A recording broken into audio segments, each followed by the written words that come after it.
Taste the Daily.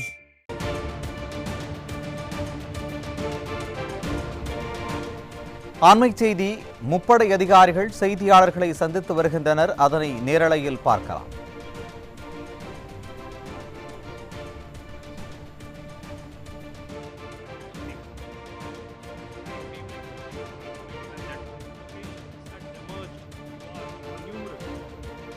But as we deliberated more, we realized that some of these terror hubs were now bereft of any presence and had preemptively been vacated, fearing retribution from us.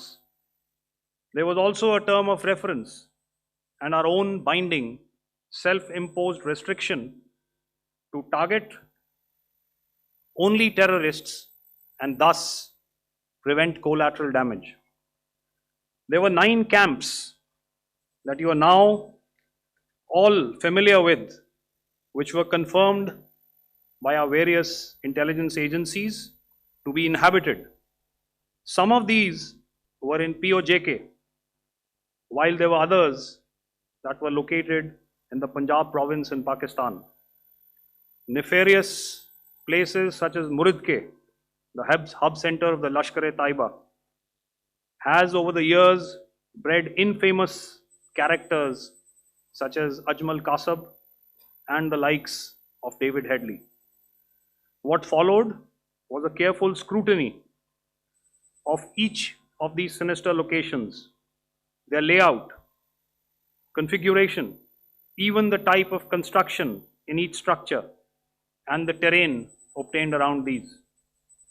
This was with an obvious intent to deduce and identify the exact vector that was required for their neutralization, as also the eyes in the sky that we would send up to ensure that we brought back evidence that we had indeed targeted what we set out to.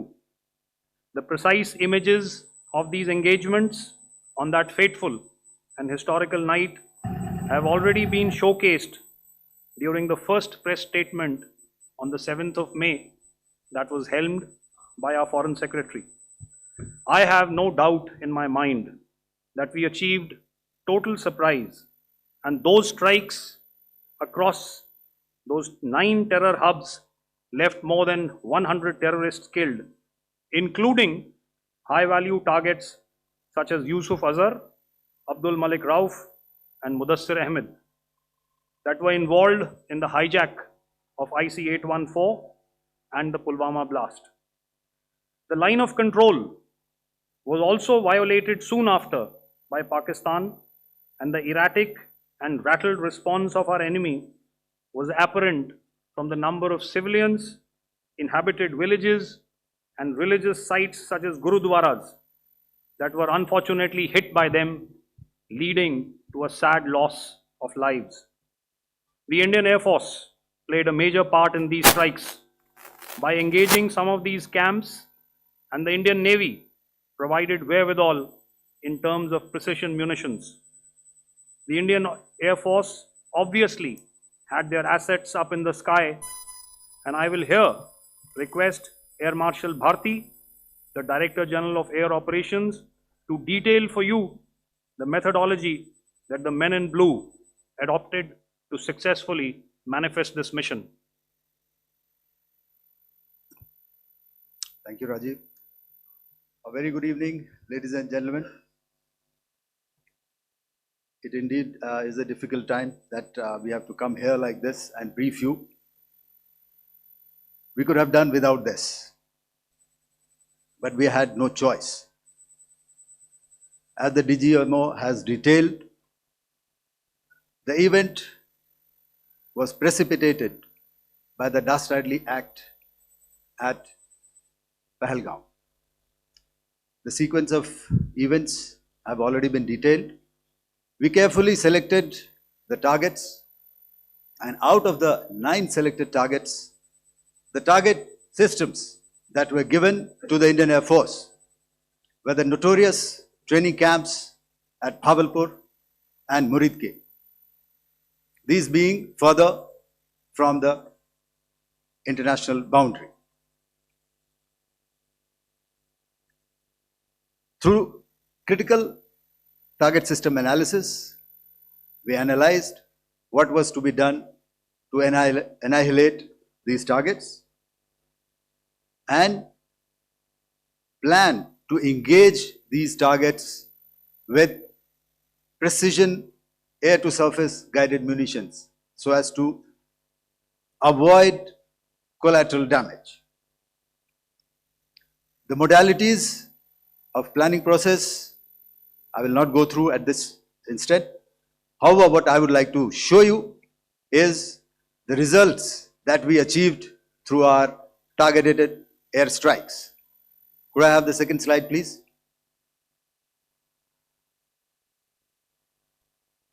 Yeah, change, please.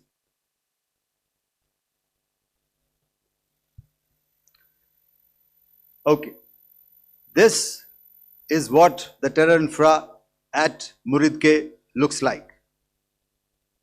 If you see, north is as indicated, and to the right is east, where the international boundary lies.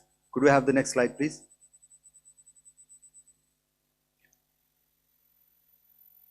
Orientating. Just go back to one slide. Okay. Please have a look at this red building, the series of buildings out here, and this empty ground. Next. If you relate, the empty ground is here, and you see this is the first weapon that is impacting. This is the impact point number 1 on Muridke training camp with our precision guided weapon on early morning 7. Next, please. Keep your eyes glued for the second weapon coming in and the second impact on the selected target point. Next slide, please.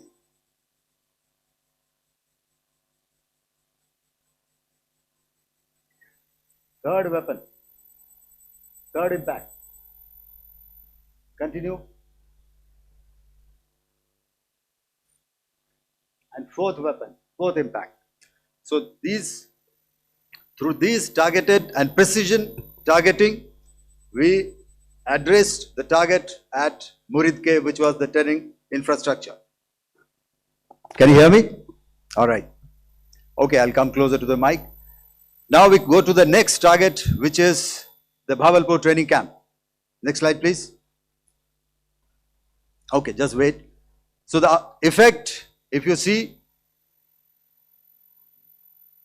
the impact point, if I can point out, this is the impact point. The ammunition has gone through the roof and it has created a blast inside, the photographs of which you would have, all of you would have seen. And the red building, after that there was this double-story building. It has been completely decimated by precision targeting. Next, please. The target system, which was in the north, a series of buildings. I will show you how it looked. Next. Completely destroyed by our precision targeting. Next. Now coming to Bhavalpur, this is the target complex that we are dealing with, a fairly large target complex. So we had to carefully choose the points that we needed to address, which were high value and which would meet our stated objectives of eliminating the terrorists. I would like to draw your attention to this red canopy, and in relation to that, I would cover the targets. One target system is a series of buildings here, other one here, and other one out here. Next slide, please. This is how it looked before, and this is how the building looked after the impact of the weapon, and orientation in relation to this red canopy you can see here. Next, please. before, next, and after.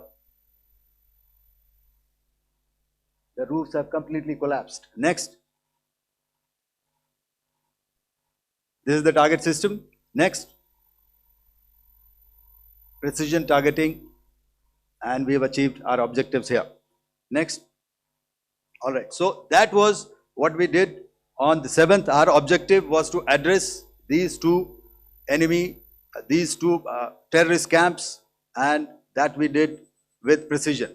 And thereafter, we maintained a robust air defense posture, because remember, our objective was to target the terrorists and terrorist infrastructure, not any other infrastructure, not the Pakistani military, not the Pakistani any other infrastructure. So that is what we have maintained on the 7th of May. However, what we saw in the evening of 7th of May, we were saturated with a raid of Pakistani unmanned aerial vehicles and small drones.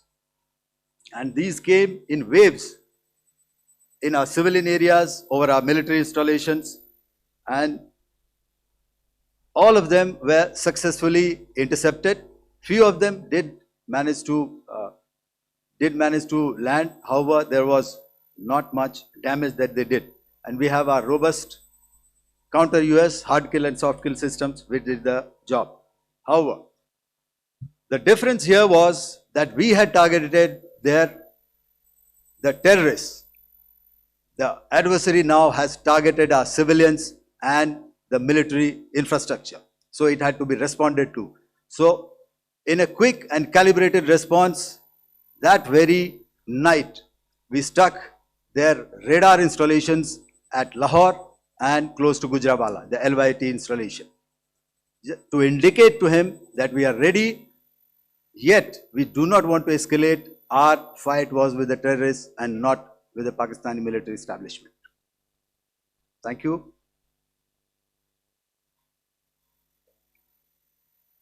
Thank you, Air Marshal Bharti. So, ladies and gentlemen, he's outlined operations not only on the night of 6th and 7th of May, when Operation Sindoor commenced, but also on the subsequent night. Being well aware and familiar with the congenital and impulsive nature of our adversary, and even though we did attempt to reach out and communicate our compulsions to strike at the heart of terror to my counterpart in the immediate wake of Operation Sindoor, the request was brusquely turned down, with an intimation that a severe response was inevitable and in the offing. We were, of course, prepared. Operations on the 7th and the 8th, Air Marshal Bharti spoken about. On the night of 8th and 9th of May, they flew drones and aircrafts into our airspace all across the borders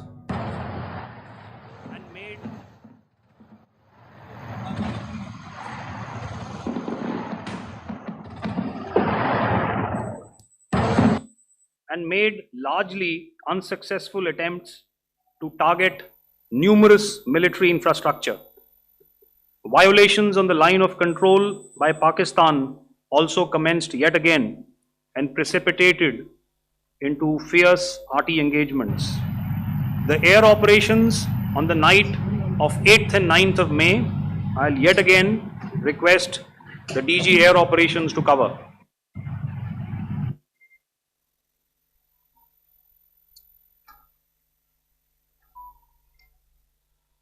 So I just covered what happened on the night of 7th and 8th.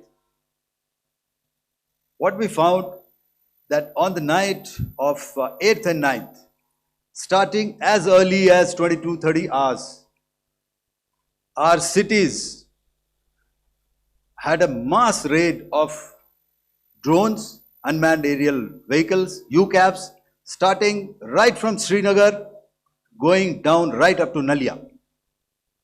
It was a mass raid in waves and it was relentless.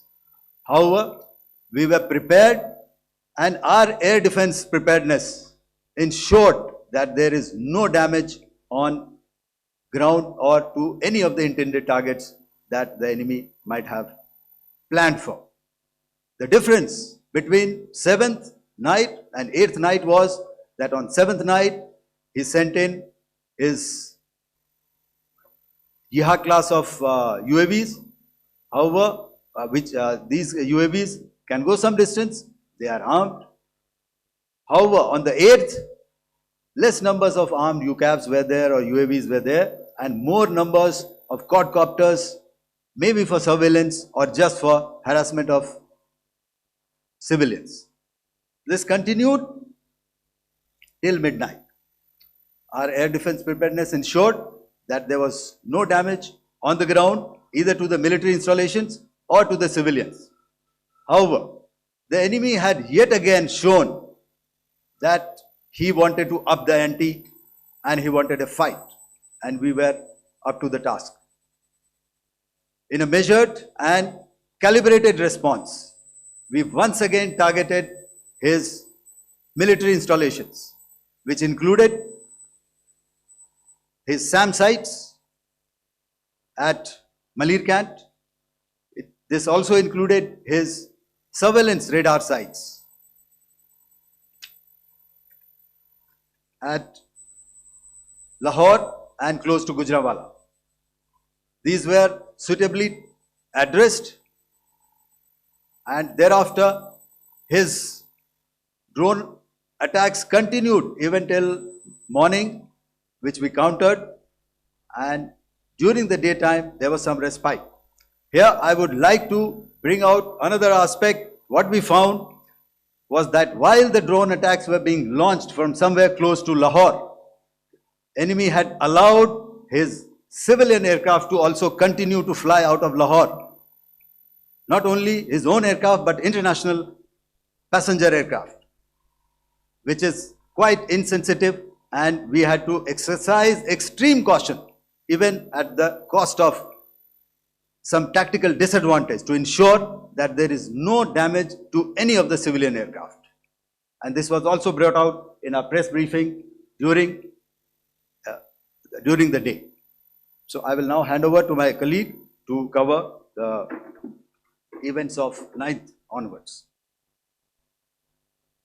On land, we also undertook certain measures such as deployment of air defense and electronic warfare assets to establish an integrated grid with the Indian Air Force, and I have seen and heard some of you wax eloquent about the benefits of such an architecture when it comes to negating and combating air intrusions. We also carried out deployment to include movement of our forces in the land, sea and air domains. The night of the 9th and the 10th of May saw similar intrusions by drones and aircrafts, and this time there was a concerted effort to target airfields and some very, very important logistic installations, albeit yet again unsuccessful and denied gallantly and efficiently, I must say, by the integrated Indian Air Force and Indian Army Air Defense. We further strengthened our deployment and also initiated some pressure points to send a very clear and unambiguous message to the other side to desist from any misadventures on land. Some of the airfields and dumps saw repeated attacks in waves from the air. All were thwarted. The Pakistan Army has reported to have lost approximately 35 to 40 personnel in artillery and small arms firing on the line of control between the 7th and the 10th of May. What the other side had probably also not reckoned with was the speedy and precise turnaround and hit back by the Indian Air Force. And I will yet again ask Air Marshal Bharti to speak about these significant and game-changing strikes. I will thereafter request Vice Admiral Pramod, my colleague and Director General of Naval Operations, to tell us about some very telling naval maneuvers in the Arabian Sea that exerted pressure on the night of 9th and 10th of May. Over to you, sir. Commencing about 2000 hours, that is 8 p.m. local time, on 8th of May, several Pakistani unmanned aerial systems, drones, combat vehicles attacked multiple IF bases. These included Jammu, Udhampur, Pathankot, Amritsar, Bhatinda, Nal, Dalhousie, Thois, Jaisalmer, Uttarlai, Falodi, Nalia. These were almost simultaneous and they came in waves. All our AD guns and other systems were waiting for them. All these waves were neutralized by our trained crew using the air defense systems that they have, and also some of them were utilized using our legacy systems like Pechoras and IF Summer, which we have recently acquired, and some were neutralized by the Garud snipers. There was no damage on ground from these incursions and these mass raids, if I could call them, from the Pakistani side. However, following these relentless attacks on our air bases, on our forward positions and on our civilian targets, this was time to convey some message to our adversaries. And therefore, a decision was taken to strike where it would hurt. And towards that, in a swift, coordinated, calibrated attack, we struck his air bases, command centers, military infrastructure, air defense systems across the entire Western Front. The bases we struck include Chaklala, Rafiki, and mind you, Chaklala is Islamabad. Rahim. முப்படை அதிகாரிகள் செய்தியாளர்களை சந்தித்த அந்த காட்சிகளை நேரலையில் பார்த்தோம்.